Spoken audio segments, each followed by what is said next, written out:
Now, Okay, got it. Okay, hey everybody, welcome. So glad you joined us. I have to give a shout out first of all to John because I think he's the one that provided that pasta recipe for the social last week. And I made it for the Father's Day weekend and it is so yummy. Although I've been eating it for breakfast, lunch, and dinner, so I'm a little tired of it at this point.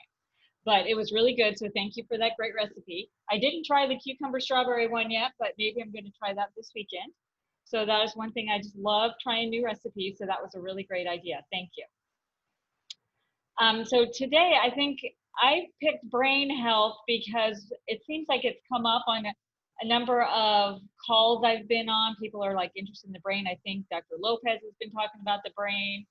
Now this is nutrition tips, and I mean, just spoil alert, it's the same thing I always say, it's fruits and vegetables and whole grains and beans.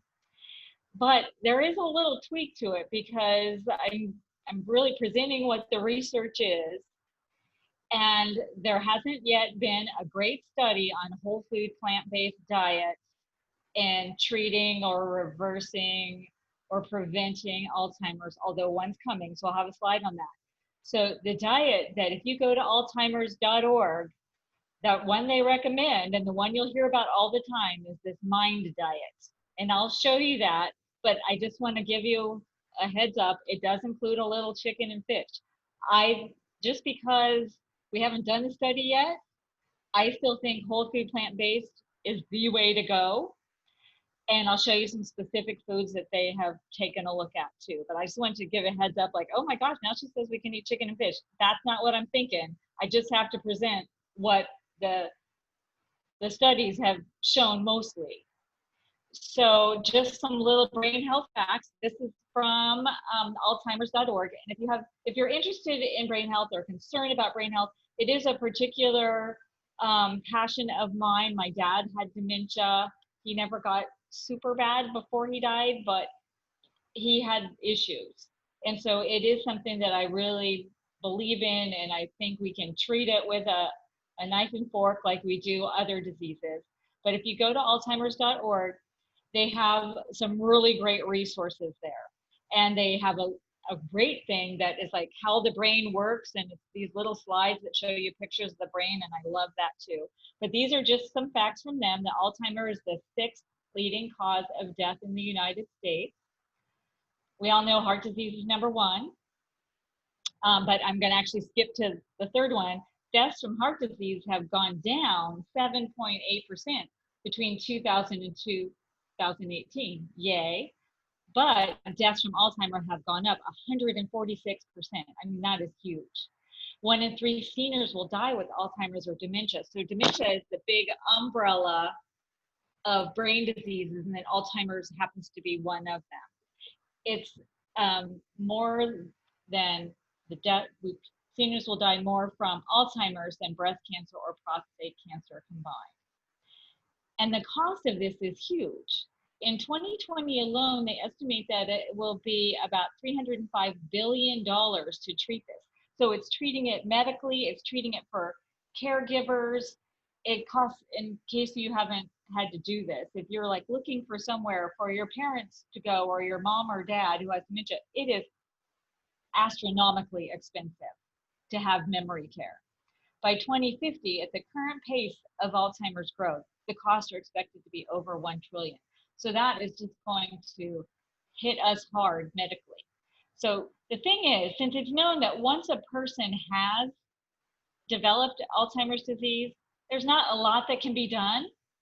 So prevention appears to be the key. And I think that's what we're doing. And the things you're doing to take care of your heart are the same things that they're thinking will also help Alzheimer's.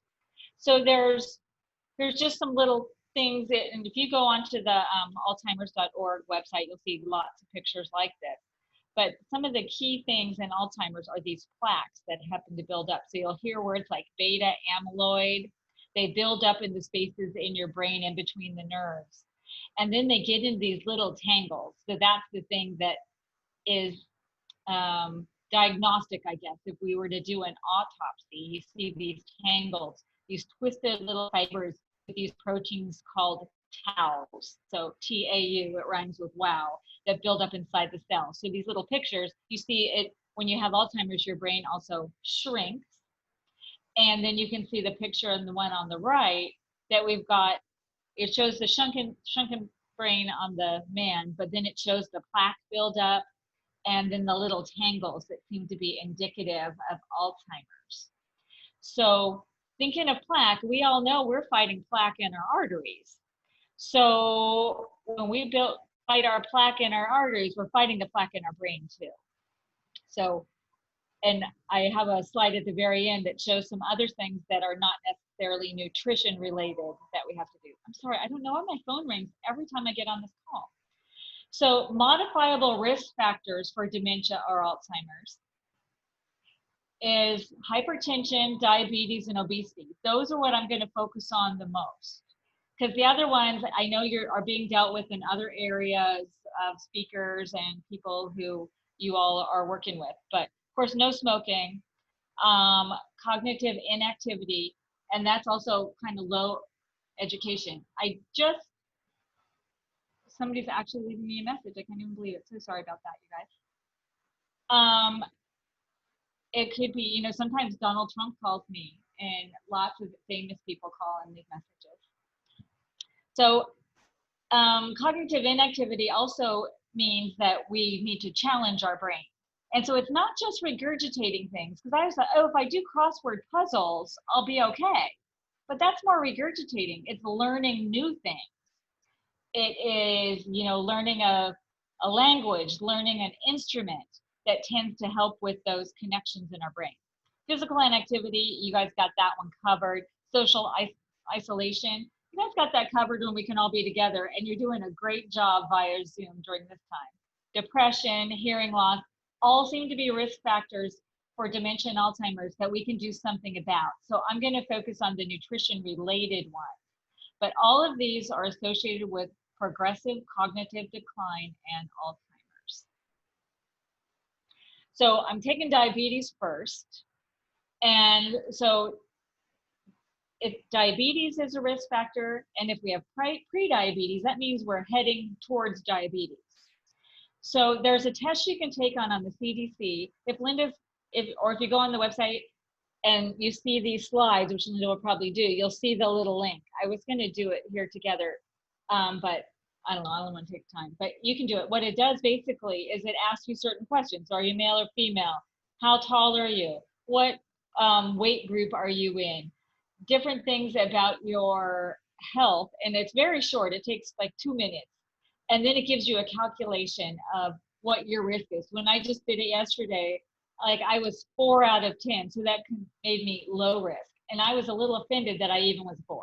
I thought I should be less, but there's some things that, you know, you just can't do anything about. I was in the over 60 age group, so there's nothing I could do about that. So I think that sometimes I get a little cocky thinking, oh, I eat right, I exercise, I'm going to be fine. But really, once we start to get a little older, we really got to fight it even more. So if you're wondering, am I at risk? You could go online. You can even print it out and take it if you want to. Just this pre-diabetes, take the test on the CDC, that Center for Disease Control website. So diabetes, pre-diabetes is when your blood sugar, glucose, is a little higher than normal, but not so high that they're going to call it diabetes. Diabetes is when your blood sugars are high. And if you have lab tests, I know we've gone through this before and we can do diabetes in more detail, but they usually will do a hemoglobin A1C test or a fasting glucose. So a fasting glucose, if you are between 100 and 126, they call that pre-diabetes. Diabetes is 126 or greater. And then the A1C, which is a measure of your average blood sugar over the previous 3 months, it's 5.7 to 6.4 for pre-diabetes and 6.5 or greater to be called diabetes. So even if we were in the diabetes range, that doesn't mean all is lost. We're just going to fight it.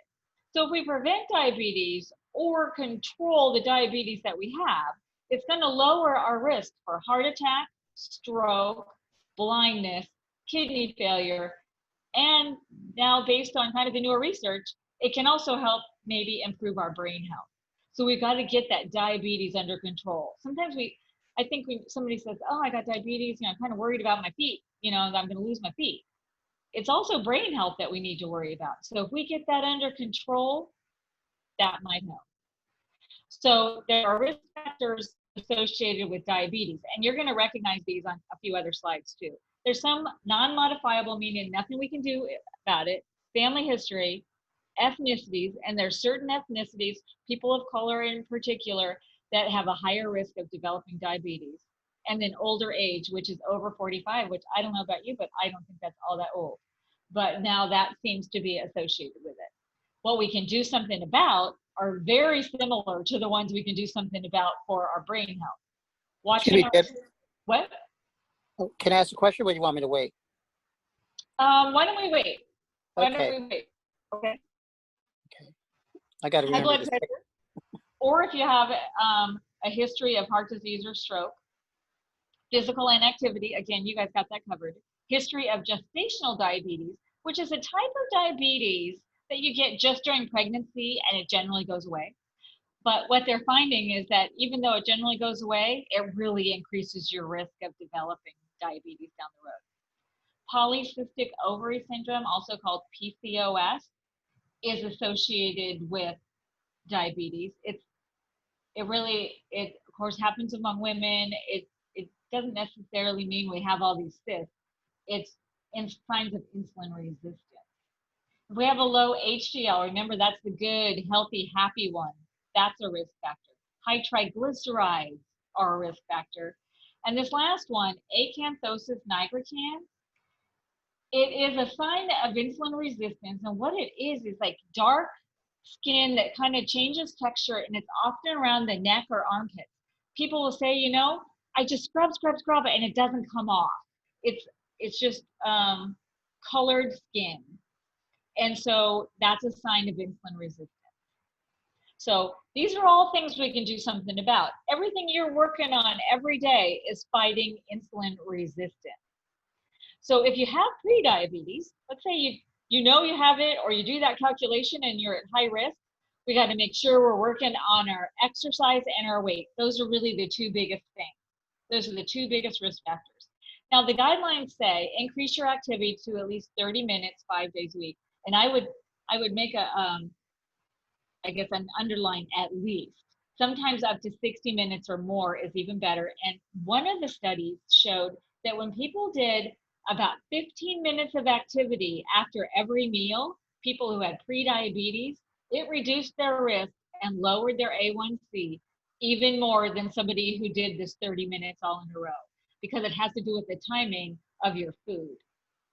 You can also talk to your doctor. I mean, there are medications that sometimes people take on if they have prediabetes, and generally want to follow a lower fat, healthy diet. The Diabetes Association in just the last few years, I think it was in their 2018 guidelines, finally added plant-based diets to their recommendation. And we also want to watch the fats. We don't have to go fat-free, but the key here is whole real foods, and the fats that we eat have to be whole real fats, like nuts or avocado or olives, as opposed to the fat that's in foods. And lose weight if we need to, and go to a pre-diabetes class. If you have diabetes, you want to work with your doctor or your diabetes educator to get your glucose in control. Because you know what? Well-controlled diabetes is not a risk factor for anything. We got to get it in control and we're going to be good. And then following a consistent carbohydrate diet, plant-based again is preferred by the American Diabetes Association now, yay. And this consistent carbohydrates means we don't have no carbs at breakfast because we're going to spaghetti factory at lunch and we know we're going to go overboard. It means we're kind of spreading our carbs equally throughout the day.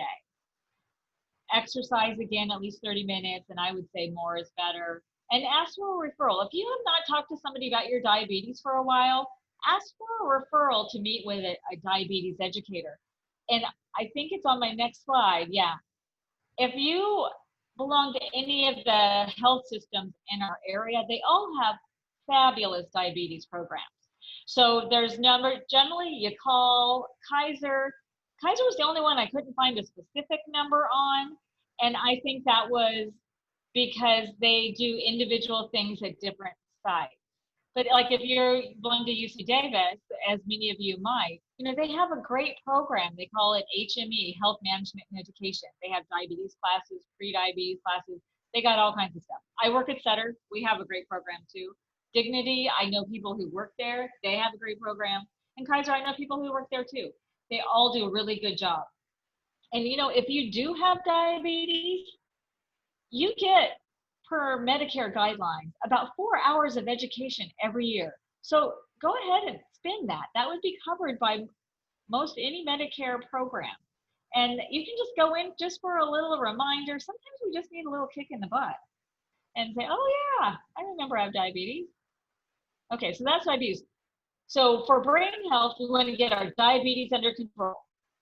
So then high blood pressure or hypertension, as you all know, is the force of the blood flowing through your blood vessels. If it gets too high, that can damage your heart. So we want to get it checked. Now I know when you're coming in, you're getting it checked while you're doing your exercise. I hope you're checking at home too, especially during these times. But a normal blood pressure not being called high blood pressure would be less than 120/80. If it gets up to 129, but still less than 80, they call it kind of just elevated. An official high blood pressure is at 130 to 139, that top number, the systolic number, and 80 to 89 on the bottom. And notice it says or. So either one of those that's elevated, they're calling it high blood pressure. Then we get higher numbers too. But blood pressure is something, they call it the silent killer. You probably heard that a million times because you feel just fine. And you know, I would have to say, sorry to digress, but diabetes is kind of that way too. I think that's why a lot of people I see in my clinics at Sutter don't take it that seriously because you don't feel that bad. It's not like a heart attack that crushes your chest and you have to have a surgery and you remember that now every day. So even if we can't feel it, we still want to take that seriously. So I encourage you, if while you're at home or sheltering in place, to make sure you're checking your blood pressure too. Now, these risk factors very similar for high blood pressure. Nothing we can do about getting old, nothing we can do about our gender, nothing we can do about our family history or ethnicity. Chronic kidney disease, we actually kind of can manage that. But notice on the age, until age 64, men tend to be more likely to get the high blood pressure. But then at 65 and older, ladies, we're more likely to get it. So again, we got to really stay on top of these things. So the things we can do something about are all the same things pretty much that we're doing for our brain health and for our diabetes. Get moving, follow a healthy diet. And when we're thinking high blood pressure, we're thinking salt. So doing a lower salt diet. And actually, I shouldn't say that. It's not just salt. It's salt and fruits and vegetables. That seems to be the key protector. Losing weight if we need to. We don't want to drink too much alcohol. I always hear people say, oh, you know, my doctor told me I should have a glass of wine every day. Well, maybe, but too much alcohol can be a danger too. Dr. Capagoda always said, if somebody has more than 25% of their calories from alcohol, and I'm telling you, I see people who do that, that increases their risk of heart failure. So their blood pressure goes high, their heart has to work even harder. So we want to be careful about our alcohol. Sleep apnea, high cholesterol, diabetes, smoking, and just tobacco could be too also, and stress all play a role in our blood pressure. So what to do if you got high blood pressure to help protect? Now remember, we're not just protecting our heart, we're working on our brain, is follow a plant-based diet. But again, the studies often show this DASH diet, dietary approaches to stop hypertension. Huge study in the 90s. It showed, it was actually a landmark study because it showed us we need to be eating a lot more fruits and vegetables than 5 a day, which was what was the thing back then. So fruits, vegetables, whole grains, low in alcohol, and then low in sodium. So that's our best thing to do. So what are we going to do? We're going to follow, you know, the DASH diet included a little meat. I think there's been plenty of studies, especially if we look at the Adventist studies, that show that a plant-based diet, whole food plant-based, is really good for our blood pressure also. but watch your sodium. Less than 1,500 milligrams a day is what is recommended. Lose the processed foods, and then we're going to lose a lot of that sodium. Anything in a box or can or at a restaurant is going to be loaded with salt. Stop shaking salt at the table. And you know, so many people tell me, you know, I don't shake salt at the table, so I don't have a problem. Well, we get most of our salt from the processed foods. But if you still are a shaker, you want to try to stop shaking or put something else in it, or cover up some of those holes with some tape so you're not getting quite so much. Make sure we're moving, and there's just a common theme through all this. Reduce and manage your stress, quit smoking. Again, you can ask for a referral to a dietitian. Any of those health systems will help hook you up with somebody. And they probably all have, I should have looked that up. They probably all have a low sodium type class. So to take care of our brain, we want to take care of diabetes and not get it. Take care of our blood pressure and or not get it. Lose weight if we need to lose weight. And so what's the best eating style, especially if we're thinking we wouldn't need to lose a little weight? Well, the best eating style for our brain health, it seems from the research, is that it needs to be anti-inflammatory diet. So fruits, vegetables, whole grains are anti-inflammatory. Animal foods and dairy tend to cause more inflammation, which is inflammation in our body. And so that can damage our organs. So a diet that would have anti-inflammatory foods. An eating style that is low in saturated fat and trans fat. An eating style that's lower in calories to help maintain a healthy weight. An eating style that's high in veggies, one that's low in animal products, one that's loaded with spices. I just put a few here that have been linked to improved brain health. Cloves, ginger, rosemary, turmeric, and then include vitamin E rich foods, which are generally higher fats, but they're the healthy fats. Again, if we're eating whole fat foods, would be our nuts, our seeds, our vegetable oils, and I would say instead of the oils, the foods that produce those oils, like olives or avocados, and then greens, dark green leafies. I mean, doesn't that always come to every conversation we have? So if you take a look at all those things, basically what you're saying is a whole food plant-based diet. So this is, I know I often use the My Vegan Plate or My Plate, but I kind of like this one because it shows the foods. But it incorporates getting our whole grains or starchy vegetables. It incorporates fruits and veggies, of course. It includes a few nuts, 1 to 2 servings. And a serving is small. If you're thinking, oh, how big is that? A serving is, like an ounce, which is smaller than the palm of my hand. And then get beans and lentils, 3 servings a day. That's kind of substantial. A serving is generally about half a cup. And our servings on the grains, generally about half a cup. Now, you don't have to really even start counting all these things if you don't want to, but we want to be aware that you want to have a variety of these colorful plant foods. The colors are really important because they contain the phytochemicals that tend to be associated with some of the specific foods associated with brain health. So I've got a few slides on this. So as I mentioned, there hasn't been a whole food plant-based diet study that's been huge. So Dean Ornish, like the father of helping reverse heart disease by his landmark studies back in, I think those were the 70s or 80s, he's doing a study right now. You could even go to his website and see if you could be on the study. I tried, but I didn't meet the criteria. So it's Reversing Alzheimer's Study. It's the very first randomized controlled trial, which is the gold standard of trials, looking to see if the progression of early stage Alzheimer's can be reversed by, and what he calls his program, a comprehensive lifestyle medicine program. No drugs, no devices, no surgery.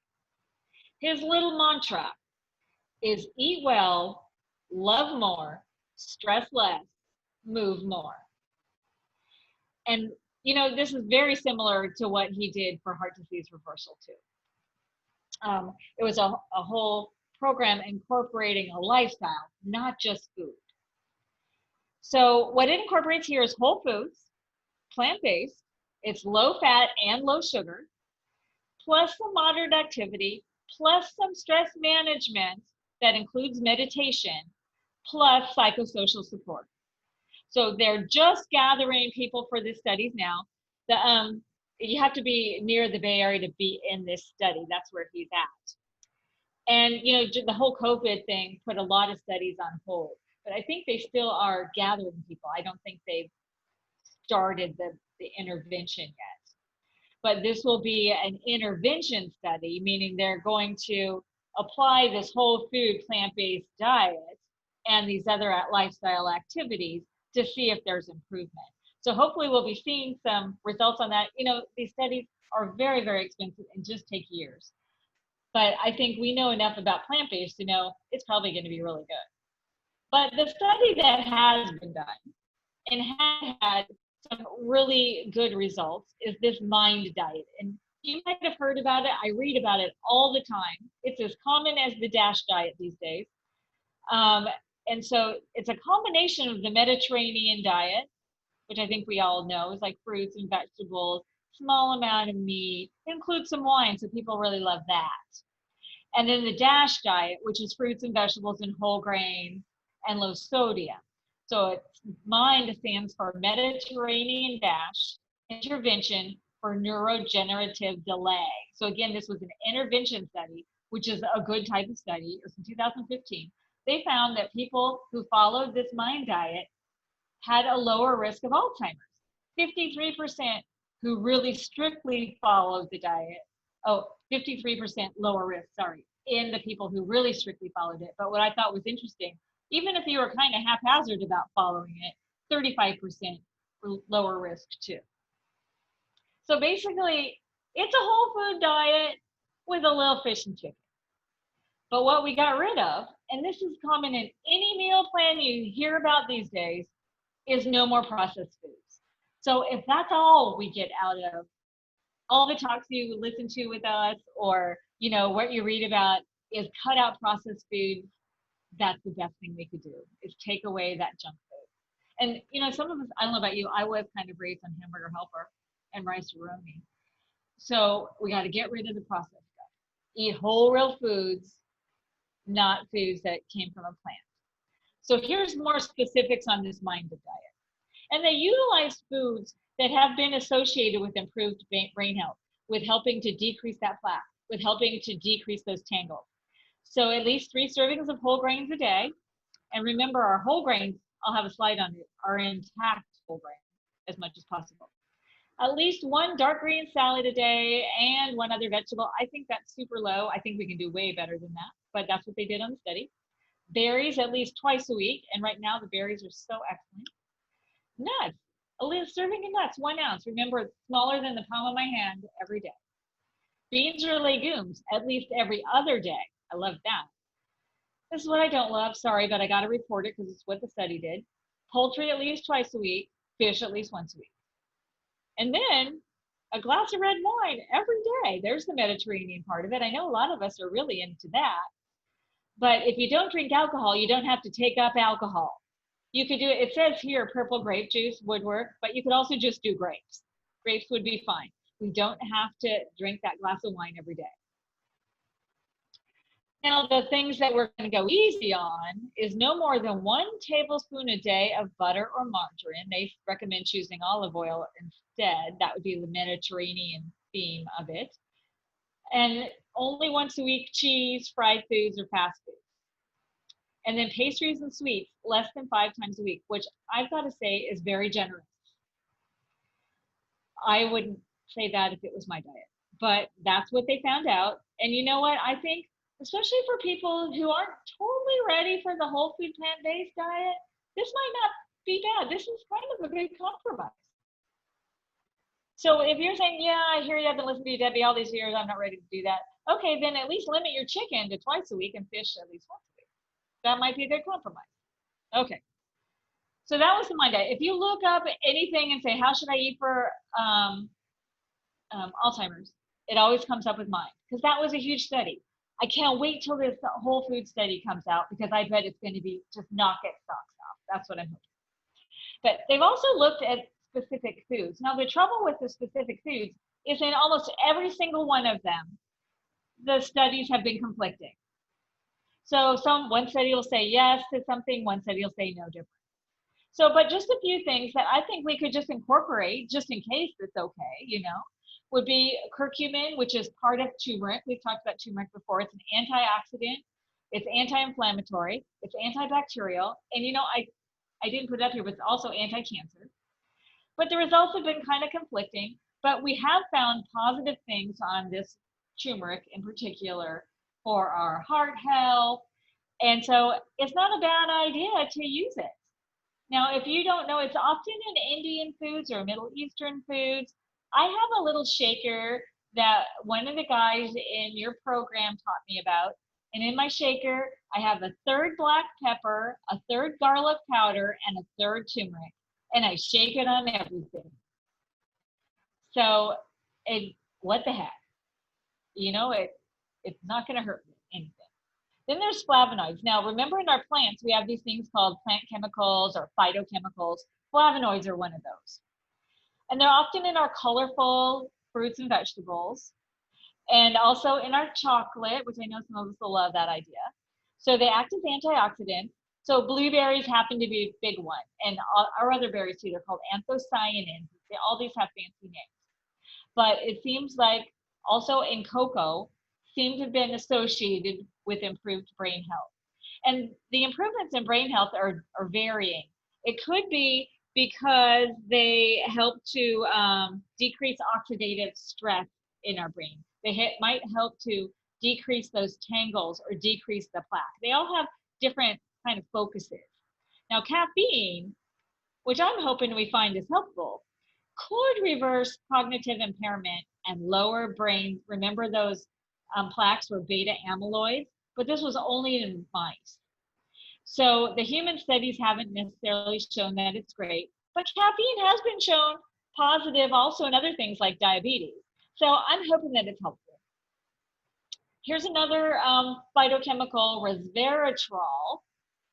It's a polyphenol, which is a plant chemical that's in grapes and red wine. It's antioxidant, it's anti-inflammatory. So that's why, again, a benefit of this mind diet incorporates this glass of red wine every day, but you don't have to do that. You could eat those luscious grapes. Then on minerals, you know, they've looked at different things, but one thing they did see was that magnesium deficiency could increase the stress, oxidative stress, damage our nerves in our brain, and that could impair our memory. So if we're thinking, well, I don't want that to happen to me, I want to eat some magnesium-rich foods. It's all the same things we've been talking about: nuts, seeds, beans, whole grains, and soy. And you might say, well, I hear all these things might be good for me. I just want to take a supplement that will help. And unfortunately, there are no supplements that really have been shown to be helpful at this point. We want to get it from the foods because, and historically, when they've done studies on specific vitamins that we have supplemented with, it's never as good as the real food. And that could be because of this effect of those nutrients with all the other things in the food. So we should always go straight to our food. Another thing is soy.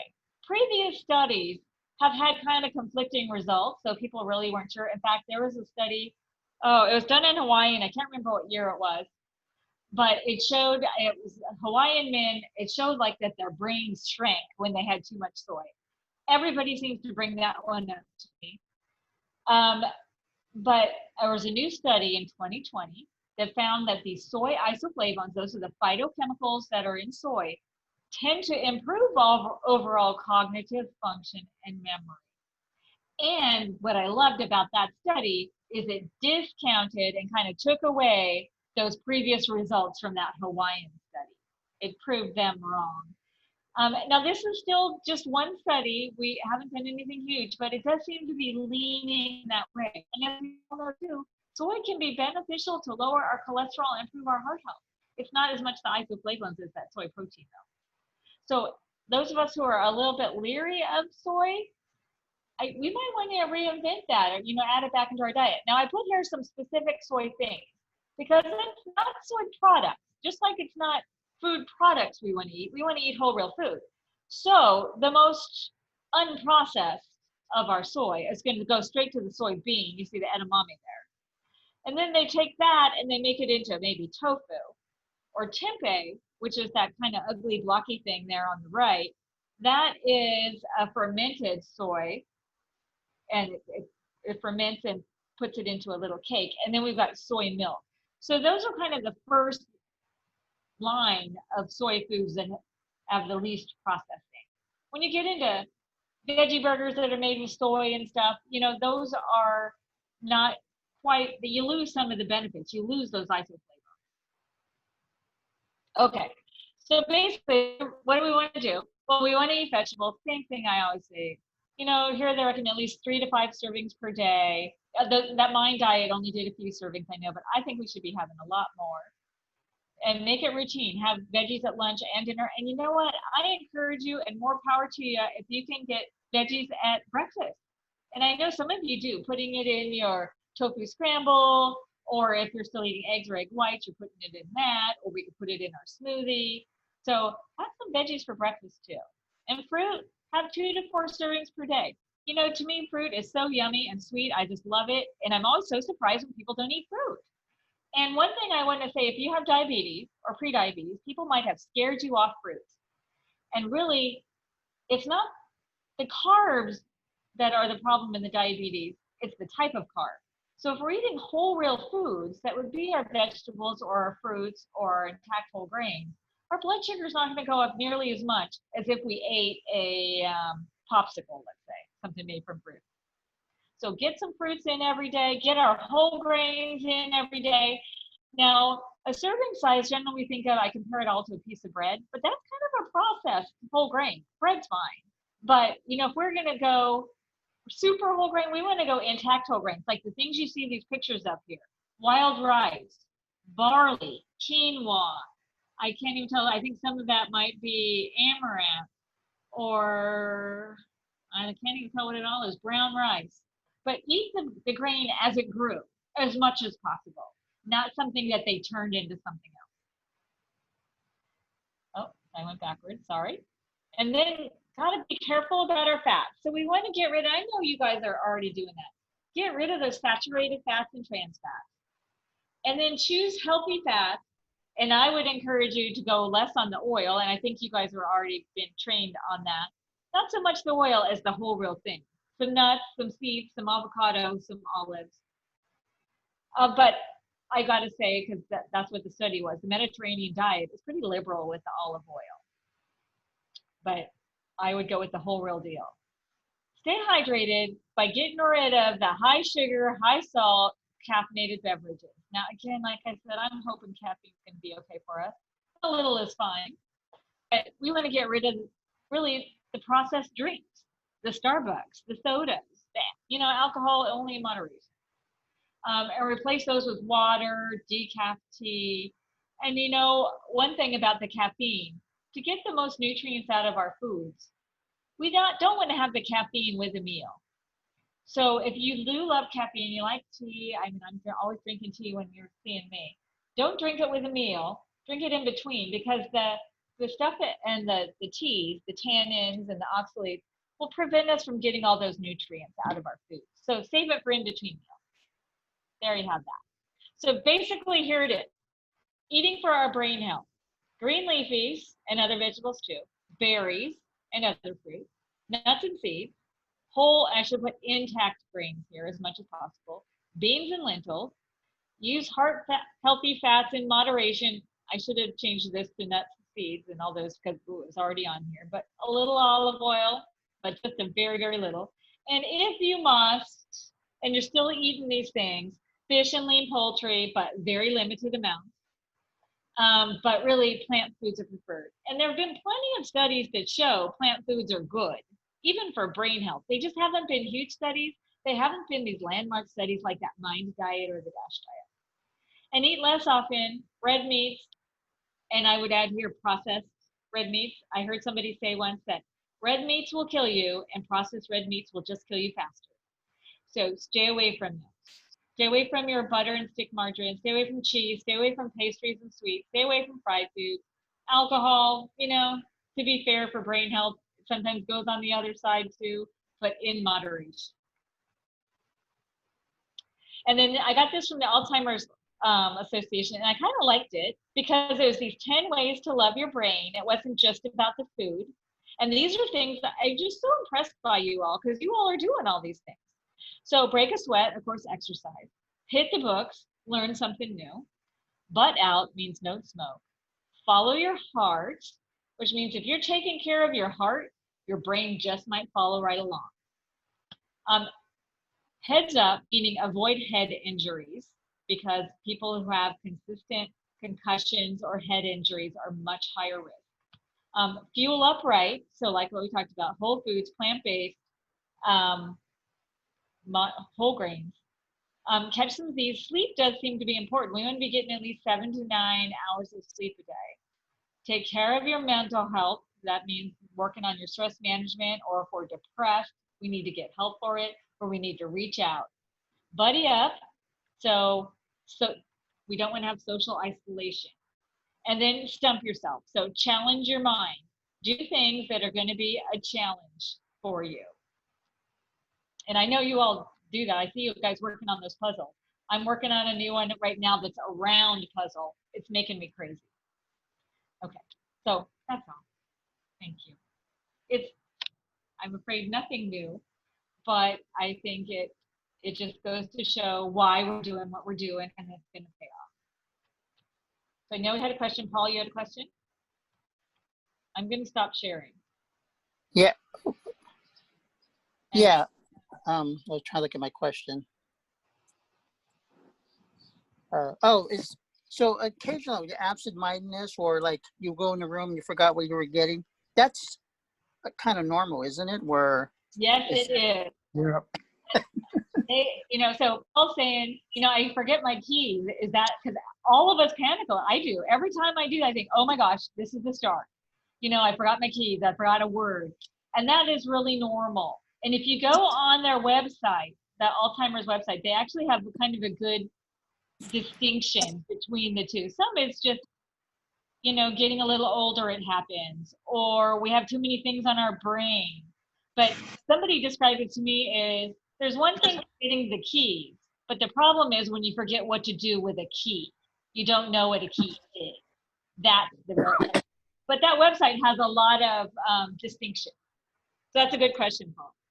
Okay. What else? My thing about on your page about the non-modifiable factors. Yeah. I think you have that ethnicity. Yes. But is that really that, or is it because certain ethnicities, especially if it has to do with their socioeconomic status, is it because that maybe they don't eat the right foods, and maybe it's more diet, or it is ethnicity? It's probably both. That's a good point. But it definitely tends to be something that's in our genes. Oh, okay. But then it's confounded. Like because let's say I have diabetes in my family, it doesn't mean I have to flip that gene on if I do all these other things and keep those other risk factors at bay. So if we have the gene and then we also don't eat right, or do these other things, that can increase our risk. So, but just because we have a gene, we can also find it. That is one thing Dean Ornish showed in a study called epigenetics, where he showed you could change genes by doing a whole food plant-based diet. Oh, okay. So I think we can definitely fight it. I have an observation, and yes, your opinion. My observation is that Alzheimer's runs in families, and if you have the genetic thing, your odds of getting it are pretty damn high, regardless of whether you do all this good stuff that you're talking about. So, what's your opinion? I don't disagree with you, Jim. And I feel that, though, just because it's in our genes, like I was saying to Paul, it doesn't mean we have to flip it. I mean, we still might flip, but we could put it off. And so we're eating right, we're exercising, we're maintaining a healthy weight, we're not getting head injuries. It's less likely for it to go that route, but it totally could. I mean, it depends on our, not only just, you know, mom's gene, but dad's gene and how they came together, Yeah. the DNA. So you're right, it does tend to run in families. Now, my cognitive ability is really good. It's off the charts for my age. But there's no dementia of any kind in anybody in my family going back as far as you can go. But of course, everybody has heart disease practically. Mm-hmm. So that's what runs in my family. Mm-hmm. But now I've done well by, you know, I don't follow what you preach 100%, but I come damn close on a lot of it, okay? I know you do. I do. So, and I do believe that it has extended my life. I believe that. I definitely believe that too. And you know what? My dad, who ended up with dementia, kind of dementia / Alzheimer's, I don't think there was any dementia on his side of the family, but he had a number of head injuries. As he was older, he fell off his bike a number of times. He fell. So I really feel that's what contributed to his, even though there was nothing in the family. Okay, that's it for me. Okay, but you're doing good. Yeah. Okay, and everybody, I'm afraid I'm going to have to run because I have to go do some work. But if you have questions that I didn't get answered, you can email them to me, or let Linda know. She'll email them to me and I can respond. And do tell Linda some topics you'd like to hear about, because I'm supposed to talk a couple times next month, and I want to make sure it's stuff you want to hear. Okay, so thanks, you guys. I'm going to go. Thank you, Debbie. Thank you for tuning in. Bye. Bye. Thank you. Thank you. Bye.